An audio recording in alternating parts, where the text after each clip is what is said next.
સંદેશ ન્યૂઝમાં આપનું સ્વાગત છે।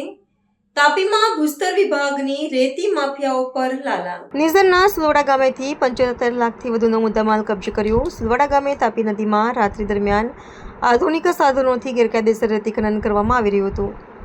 સુલવાડા ગામે ભૂસ્તર વિભાગ દ્વારા રાત્રે 2 વાગ્યે દરોડા પાડવામાં આવ્યા છે। ફરી અંકિત પરમારની એન્ટ્રી અને પહેલા જ દિવસે 75 લાખથી વધુનો મુદ્દામાલ જપ્ત કરવામાં આવ્યો છે। ભૂસ્તર વિભાગની લાલાખને લઈ રેતી માફિયાઓમાં ફફડાટ ફેલાયો છે।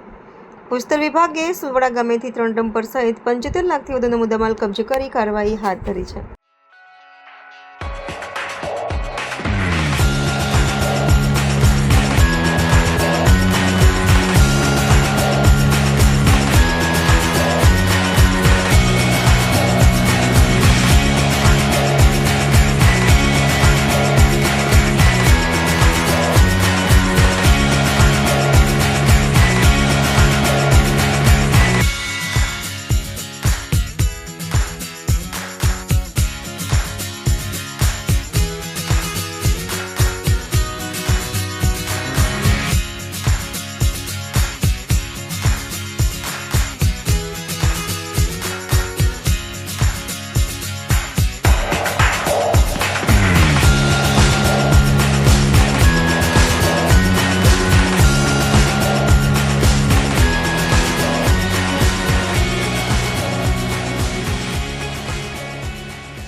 સંદેશ ન્યૂઝની તમામ લેટેસ્ટ અપડેટ્સ માટે ચેનલને હમણાં જ લાઈક, શેર અને સબસ્ક્રાઇબ કરો।